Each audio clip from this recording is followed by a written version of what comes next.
and welcome back to another blog of @পারিবারিক channel. It's a brand new day and a brand new blog. সকালবেলায় উঠেই যা অবস্থা দেখছি, এ দেখো এইসব ভেঙে দিয়ে গেছে, ওদিকে গাছ টাছ সব উল্টে দিয়ে গেছে. ভারী গাছটা যেটার মধ্যে বুলবুলি পাখির বাসা হয়েছিল, এই যে দেখতে পাচ্ছ আশা করি, এটাকেও উল্টে দিয়ে চলে গেছে ঝড়েতে.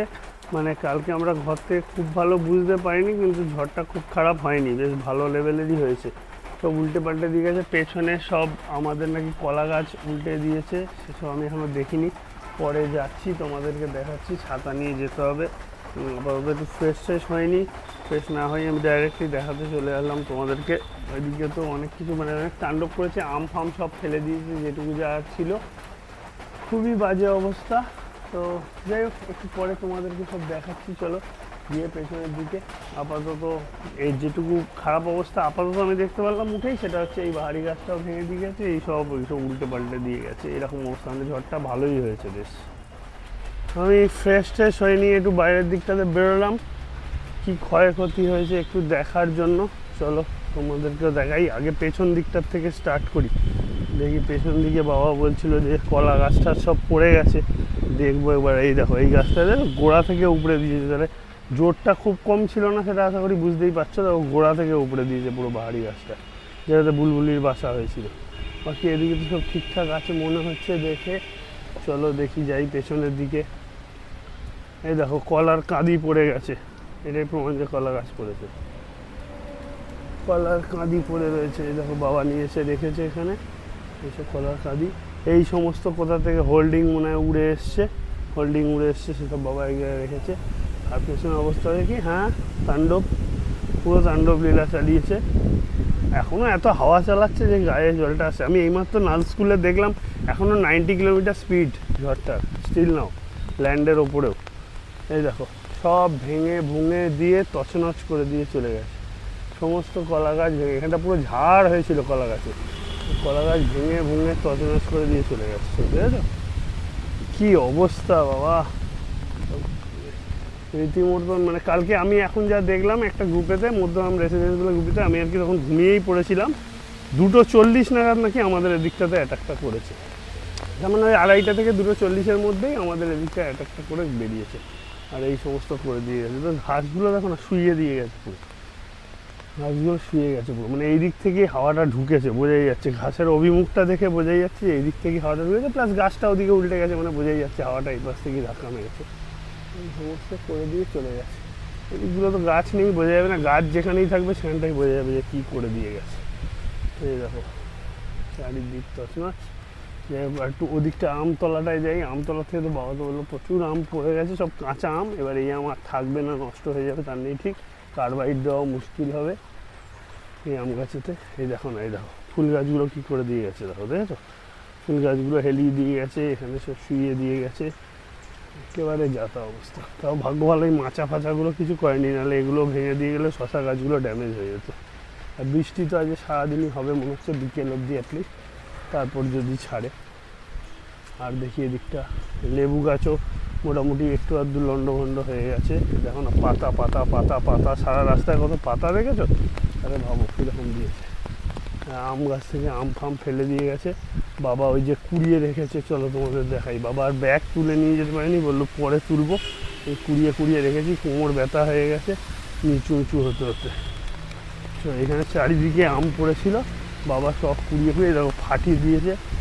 কাঁচা আম সব নষ্ট হয়ে গেল. দেখো এই দেখো কাঁচা আম ফেটে পুরো নষ্ট. এই দেখো এত আম, বুঝতে পারছো, ওই ব্যাগেতে ভর্তি, প্লাস এখানে, প্লাস বাবা কিছু তুলে নিয়ে গেছে, সব যে রেখে গেছে তা না, সব পড়ে যাতা অবস্থা.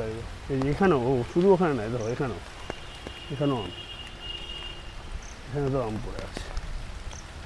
কী করে দিয়ে গেল ঘরেতে, চারিদিকে ছড়িয়ে ছিটিয়ে ফেলে রেখে দিয়ে গেলো. যাই হোক এই জলে আর থাকবো না বেশিক্ষণ. এই যে এখানেও দুটো আম পড়ে, এখন ভেতরের দিকেই যাই. আর কি দেখাবো তোমাদেরকে বলো, যা হওয়ার তো হয়ে গেছে. এখানে একটা আম, এই একটা আম, আবার এই যে পায়ে পড়লো আমার. যাই ভেতরের দিকেই যাই, আর কি করবো, যা হওয়ার তো হয়ে গেল. এটা হওয়ারই ছিল ঝড়েতে. জবা গাছটাও মুড়িয়ে মারিয়ে দিয়ে গেছে, কিন্তু ভাঙেনি, বেঁচে গেছে জবা গাছটা. এই আর কি, আস্তে আস্তে সোজা হয়ে যাবে. দেখালাম যতটুকু পারলাম তোমাদেরকে. এখন জোরে বৃষ্টি হচ্ছে, তো পড়তে আসার কথা, আসবে নাকি জানি না এই বৃষ্টিতে. স্টুডেন্টগুলো। বাড়ছে কমছে বৃষ্টিটা, এই যে এখন আবার জোরে বৃষ্টি নামছে, বুঝতেই পারছো আশা করি। আমি ভেতরের দিকে যাই, গিয়ে এবারে গোপাল সেবাটা দেওয়া হয়নি এখনও, গোপাল সেবা ঠোয়া দিই, দিয়ে খাওয়া দাওয়া সারবো, ব্রেকফাস্ট। এদিকে সকাল থেকে ওর পড়ানো চলছে। 3জন স্টুডেন্ট আপাতত এসছে, বৃষ্টি তো বাইরে পড়েই যাচ্ছে, হয়তো আরও আসবে, জানি না, লেটও হয়ে গেছে অনেকটাই, আর সবাই আসবে নাকি নট শিওর। পুরী নিয়ে এদিকে বৃষ্টি একটানা চলছে, ঝিরঝির করে পড়েই যাচ্ছে, বন্ধ হওয়ার নাম নেই। দেখো আজ সারাটা দিন এরমভাবেই কাটবে যা মনে হচ্ছে। সকালে আবার ইন্টারনেট ছিল না, তারপর যাই হোক একটু পরে চলে এলো, ওরা মনে হয় ঠিক করে দিয়েছে মোস্ট প্রবলি, তাই জন্য ঠিকঠাক হয়ে গেছে আপাতত। সকালবেলায় ও পড়াতে উঠে এসে একবার আমাকে একটু ব্রেকফাস্টটা রেডি করে দিয়ে গেলো, চা করে দিয়ে গেছে, আর এদিকে ডিম পাউরুটি করে দিয়ে গেছে। এটা দিয়ে সকালের ব্রেকফাস্টটা আমি এখন সেরে নিই, নিয়ে অফিসের কাজকর্ম কী আছে সেগুলো নিয়ে বসি। ইন্টারনেট তো রয়েছেই, সে তো সমস্যা হবে না। Good morning, welcome back to our channel ডেট বাড়ি বেরিয়ে রয়েছে। আমার ব্লগটা এখান থেকে শুরু হতে চলেছে। দেখতেই পাচ্ছ আমাদের বাড়ির অবস্থা কি করেছে ডিমেল কালকে। তো যাই হোক, আমাদের এখানে মোটামুটি 2:40 নাগাদ একটা ঝড়ের মতো, সারাদিন তো ঝোড়ো হওয়া হয়েইছে, বিকেলের পর থেকে, সকাল থেকেও দিয়েছিল, কিন্তু বিকেলের পর থেকে বেশি, আর রাত্রির অবধি কি গাছ থেকে আম পড়েছে তোমরা দেখেছো। যাই হোক, কিন্তু সব কাঁচা আমগুলো পড়ে গেছে, সব থেকে বাজে। আমার কিচ্ছু আর করার নেই। তবু যেগুলো একটু শক্ত শক্ত ভালো মোটামুটি রাতে আবার ঝড়ের মধ্যে পড়েছে, সেগুলো শ্বশুরমশাই বলছে যদি কার্বাইড দিয়ে কিছু করা যায়, দেখা যাক যদি কাউকে দেওয়া যায়, নইলে বুঝতেই পারছো নাহলে পচে যাবে, বাড়ি খেয়ে গেছে। কারণ যেহেতু নিচে বাড়ি খেয়েছে, এমনিও কার্বাইড দিলেও যেতে সেগুলো ভালোভাবে লোকজনকে দেওয়া যাবে সেটাও নয়, কারণ কার্বাইড দিলে পড়া আম, যেহেতু গাছ থেকে পাড়া আমে কার্বাইড দিলে সেই জিনিসটা আলাদা, আর পড়া আমের কালো কালো ছোপ বা কিছু হয়ে যেতে পারে। তো যাই হোক, সেগুলো তো দেওয়া যায় না লোককে, কারণ সব থেকে ভালো রাখতে হবে। যদি কিছু বারোচের হয়ে যায় তখন সেই কথাটা শুনতেও খারাপ লাগবে। তো যাই হোক, মন সবারই খারাপ, একটু আধটু কি আর করা যাবে। তবে সব থেকে বেশি খারাপ যে আমাদের রঙ্গন গাছ একটা পড়ে গেছে, মানে এতই মারাত্মক ঝড়টা উঠেছিল রাতের দিকে, তখন আমরাও ঘুমিয়ে পড়েছি, বুঝতেই পারি, মানে যতক্ষণ জায়গা ছিলাম ততক্ষণ কিছু অতটা দেখিনি। যতবার হচ্ছে ও একবার করে বাইরে আসছে, কারণ আমাদের গাড়িটা কি অবস্থায় ছিল আর ও কিভাবে রেখেছে সেটা তোমরা জানো, ওই জন্য বারবার দেখতে আসছিল যে টিন উড়ে এসে আবার গাড়ির কাজ ফাঁচে লাগে নাকি। এবারে বাধ্য হয়ে আমি রেগে গিয়ে ওকে বললাম যে এবার তুমি ঘুমাও, যা হওয়ার হবে, যদি কপালে থেকে কিছু করার নেই, আর যদি না হওয়ার তাহলে হবে। তো এই বিয়েতে সেই রাগ করে ঘুমালো, কারণ সারা রাত ওইভাবে জেগে থাকাতে একবার বারান্দায় ছুটে যাচ্ছে, একবার আসছে, আর আমার শ্বশুর শাশুড়ি তো যথারীতি তাদের টাইমে শুয়ে পড়েছে, আর ওরকম পড়ে যাচ্ছে, আমিও ঘুমোতে পারছি না। তারপরে যাই হোক ওই সব শুলো। তারপরে যখন ঝড়টা হয়েছে তখন আমি বুঝতে পারিনি, পরে শুনছি। যাই হোক, আর সকালবেলায় উঠে সবার পোস্ট দেখে অনেকের কারেন্ট নেই, সারা রাত কারেন্ট ছিল। এমনকি মাও সকালবেলায়, মাকে কালকে বলে রেখেছিলাম বাই চান্স যদি সকালবেলায় ফোনে লাইন টাইন না পাও চিন্তা করবে না, সেই বলে রাখার পরেও সে সকাল সকাল আমার আগে তার ফোন করে বললো যে মাদের কারেন্ট নেই, এমনকি ইনভার্টারের চার্জও চলে গেছে, কারণ কালকে সকাল থেকেও কারেন্ট ছিল না। তো যাই হোক, যেটুকু চলেছে, তারপরে সারা রাত জাগা নাকি গরমের মধ্যে স্বাভাবিক ব্যাপার। আর আমাদের বাড়িতে গোমর, তোমাদের এর আগেও বলেছি। তারপরে এখন সকালবেলায় সব কাজকর্ম করে নাকি শুয়েছে, আমাকে একবার জানিয়ে দিল। আমি বললাম ঠিক আছে শো। আর এদিকে আজকে তো সকাল থেকে বৃষ্টি রয়েছে, সব স্টুডেন্ট পড়তে আসেনি, 3জন এসছে, 3জন আসেনি। তো আর কি করা যাবে, কিছু করার নেই, কারণ আমি নোটিস করিনি কেন এই বৃষ্টিতে মোটামুটি সবাই স্কুলে যায়। এবার স্বাভাবিক ব্যাপার, রাত্রিরে ঝড় বৃষ্টি হয়েছে, একটু লেট করে ঘুম থেকে উঠেছে, সেই জন্যই হয়তো বেশিরভাগ লোক আসেনি। যাই হোক, আর কি বলার কিছু নেই। তো ওদের 3জনকে পড়িয়ে ছেড়ে দেবো। তার মধ্যে আমি সকালবেলা উঠে আজকে একটু খিচুড়ি আর লাবড়া তরকারি করবো ভেবেছি, তাই তরকারি কাটাকাটি করে সব বসিয়ে দিলাম। শুধুমাত্র ঘরে কাঁচকলা ছিল না, তাই দাদা এনে দিল বলেই কেটে আমি বসিয়ে দিয়েছি তরকারিটা। ও ঘরে ছিল বলে আর সেভাবে আমি ভিডিওটা করতে পারছি না, যেহেতু পড়াচ্ছি আসছি করছি। আর এদিকে কেটে কুটে রেখেছি, খিচুড়িটা করবো বলে, সামান্য তো আমাদের অল্পই, বুঝতেই পারছো। তারপরে দাদা শাশুড়ি মা ভাত খাবে, ওনারা খিচুড়ি খাবে না। তো যাই হোক, তাদের জন্য আবার একটুখানি এখানে বেগুন ভাজা, ঢেঁড়স আলু ভাজা, আর শোল মাছ আনা ছিল, শোল মাছটা এখানে পটল দিয়ে আলু দিয়ে ঝোল করে দিয়েছি, আর একটু খিচুড়ি লাবড়াও হবে। এই হচ্ছে ব্যাপার। আমাদের শোল মাছ রেখে দিয়েছি, আজকে আর মাছ ফাছ কিচ্ছু করবো না, তাই একটুখানি সামান্য চাল নিলাম, ডালটাও অল্প নিয়েছি করে এবার ডালটা ভিজিয়ে রাখি, কারণ ডালটা তো ভিজতে সময় লাগবে তোমরা জানোই, যাতে চটজলদি পরে হয়ে যায়। এই হচ্ছে পরিয়ে ওঠার পরে এটা করবো গরম গরম, যাতে সবাই খেতে পারে। আর বৃষ্টি তো আজকে আর কিছু ভালো লাগে না যে লাইটে কিছু করি বা শরীরও দিচ্ছে না, এই হচ্ছে ব্যাপার। আর মার কাছে যতক্ষণ না যেতে পারছি এটা চিন্তার মধ্যে রয়েছি, সেই জন্য দেখি বৃষ্টি আজকে যেতে পারবো কিনা সেটাও বলতে পারছি না। এই হচ্ছে খবর। তো তোমাদের সাথে পরে আমি আবার ব্লগটাকে নিয়ে এগোচ্ছি, ওর সাথে থাকো তোমরা আপাতত। আমি যাই পড়ানোর পরে। এখন বসে বসে অফিসের কাজ করছি, ওর পড়ানো অলমোস্ট কমপ্লিট হয়ে এসছে, কিন্তু স্টুডেন্টগুলো বাড়ি যেতে পারছে না, এত বৃষ্টি হচ্ছে, তার চোটে বৃষ্টিটা কন্টিনিউ চলছে। তা আমার তো একটু চাপ আছে, আজ সোমবার, তাও ভাগ্য ভালো ইন্টারনেটগুলো চলে এসছে, সকালে তো ছিল না, আমি অফিসের কাজ কী করে করবো, তো চলে এসছে, তাই ভাগ্য ভালো। আমি কাজ করি ঘরে বসে বসে, ঘরে কাজ করার এই একটা সুবিধা, বাইরে ঝড় জল যা হচ্ছে আমার কিছু যায় আসে না, আমি ঘরে আমার কাজ চালিয়ে যাই, কাজগুলোকে কমপ্লিট করি, দেন তারপর দেখা যাবে। এই সিনারিও এখন আপাতত এগুলো করতে থাকি, পরে তোমাদের সঙ্গে কথা বলছি, যা হবে না হবে সব শেয়ার করছি। রান্না বান্নাও কী করে দেখি, ও তো বললোই তোমাদেরকে সকালে শুনলেই, যা রান্না করে খাবো, দুপুরবেলায় স্নানেও একটু পরে যাবো, জল তো আছে, পুরো ঠান্ডা ঠান্ডা কুল হবে একদম, জানা কথা। হোক ভালো, ওয়েদারটা কদিন তো ঠান্ডা থাকুক, তারপর আবার এই গরম বাড়ার আশঙ্কা আছে। পড়ানো কমপ্লিট করে রান্নায় তো চলে এসছো দেখছি, ওদেরকে আমগুলো দিয়েছো? দিয়ে এসছিলাম প্লাস্টিকে করে। সবাইকে দেওয়া হলো না, 3 জন আসেনি। আর 3 জন এসছে, 3 জন তো পেলো এখন। আবার কালকে যদি ভালো থাকে যদি যাওয়া থাকে। থাকবে কি না এটাই হচ্ছে কথা, এইসব বাড়ি খাওয়া আম এ কতক্ষণ থাকবে তার কোনো গ্যারেন্টি। কাজ আমি শুরু করে দিলাম, দেখা যাক কি হয়। আর নাহলে কি করবো, একসাথে দিলে দেওয়া যায়, আর নইলে বুঝতেই পারছি। তো যাই হোক, দিয়ে তো দিলাম। আর এদিকে আমার তরকারি আপাতত হয়ে গেছে, লেবড়া তরকারি হয়ে গেছে। এই যে লেবড়া তরকারি হয়ে গেছে, এই খিচুড়িটা বসাচ্ছি, এই কাটছি করছি। এই চলছে আমার। আজ স্নান করবো, আজ জল পুরো কনকনে ঠান্ডা হবে, দেখবে যা বৃষ্টি হচ্ছে। হালকা বরফ দিয়ে আবার ঠান্ডা লেগে যাবে যদি তখন হবে। ঠিক আছে, তুমি রান্না বান্না করো, আমি আমার ওদিকে কাজ শেষ করি, কাজ আছে অনেক আজকে, সব ডেভেলপারকেও কাজ বোঝাতে হবে। এইসব হচ্ছে, খিচুড়ি খাবো আজকে, কি মজা, অনেকদিন পর। বাইরে অজরে বৃষ্টি হয়েই যাচ্ছে, নন স্টপ বৃষ্টি। আরে বিকেল অবধি তো হবেই, সন্দেহ লাগাতে পারে। মায়েদের তো বললো এখনো কারেন্ট আসেনি, কি যাতা অবস্থা, দেখো কোন কারেন্ট আসে। মায়েদেরই নেই, কখন আসবে কে জানে। আবার একবার খোঁজ নিতে বলো তো, জিজ্ঞেস করে সামনে পেছনের বাড়িতে, আবার ওদেরও নেই তো সেটা জেনে নিতে বলো একবার, বলা যায় না আবার তারে কোনো ফল্ট হলো নাকি, তাহলে আবার কমপ্লেন করতে হবে, জানতে বলো একবার।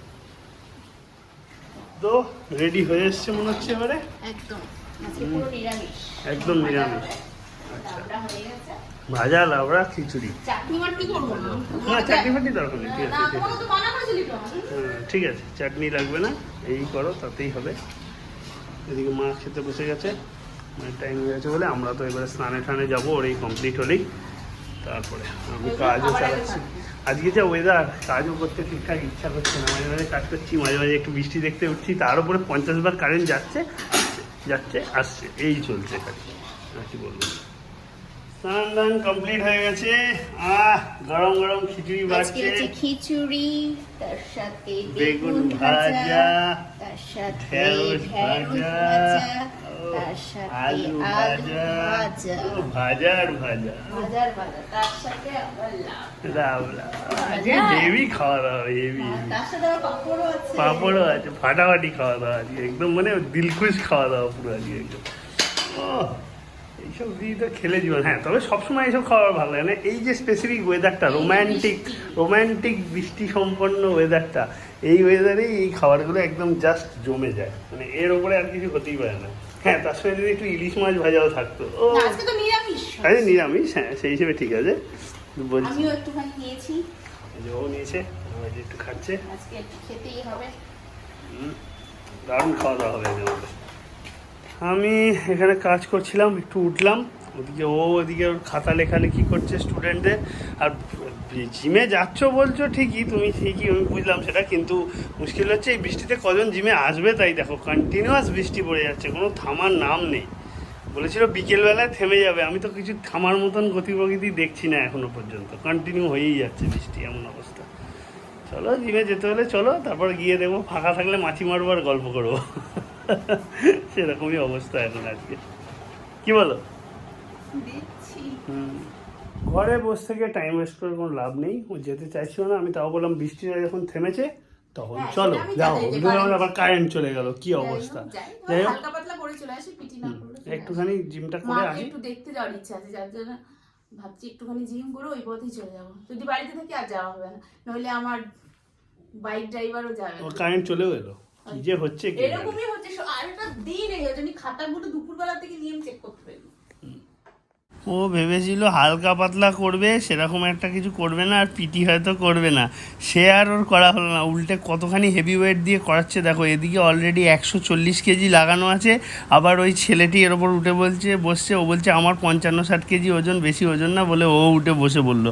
অর্থাৎ টোটাল প্রায় 190 থেকে 200 কেজি ওজনেতে ওকে এখন লেগ প্রেস মারাচ্ছে লিটন, আর সেটাও মারছে। অর্থাৎ হালকা করে জিম করাটা ওর আজকে হলো না, এটা ফর শিওর।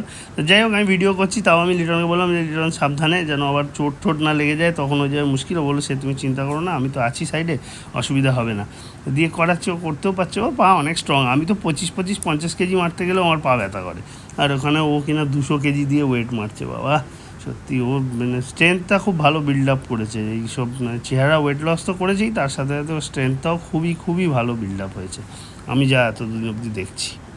যাই হোক, জিম থেকে তাড়াতাড়ি করে চলে আসলাম। লিটন কিছুতেই ছাড়বে না। লাস্টে যখন মায়ের কথা বললাম, বলে ও মায়ের কথা বলে ছাড়বি, বলবো না। ওর একটু মায়ের প্রতি একটু বিশেষ ভালোবাসা রয়েছে, টান রয়েছে, যেহেতু বাবা মা কেউ নেই। তো যাই হোক, মায়ের জন্য দুপুরে যা রান্না করেছিলাম এটা নিয়ে এসেছি, খিচুড়ি আর লাবড়া, আর ভাজাভুজি তো আনা যায় না। তো যাই হোক এনেছি, আর এখনই চট করে দেখো চুলচুলের কি অবস্থা, পুরো ভিজে গেছি। আর কি কি করালো তোমরা তো দেখতেই পেলে, আমার লেগের আজকে অবস্থা দুরবস্থা করে দিয়েছে। কালকে সকালে আমি লেগ নিয়ে হাঁটতে পারবো কিনা জানি না।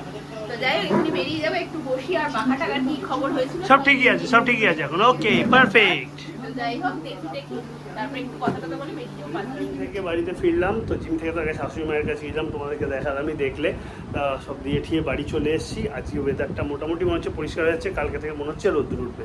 তো চলো আজকের মতো tata bye bye, good night. খুব টায়ার্ড হয়ে পড়েছি, খাওয়া দাওয়া অলরেডি সারা হয়ে গেছে, তোমাদের সঙ্গে শেয়ার করা হয়নি। তখন এসে খিদে পেয়ে গেছিলো বলে খেতে বসে গেছিলাম, খাওয়া দাওয়া কমপ্লিট। এবার দুজনে শোয়ার দিকে যাব। কাল তোমাদের সাথে দেখা হবে নতুন ব্লগে নতুনভাবে, এবং কালকে আবার সারাদিন সব কিছু শেয়ার করবো। দেখা যাক রোদ্দুর ওঠে নাকি না মেঘলা ওয়েদারই কালকেও থাকে, সেটা একটু দেখার বিষয়। তো আজকের মতো টাটা।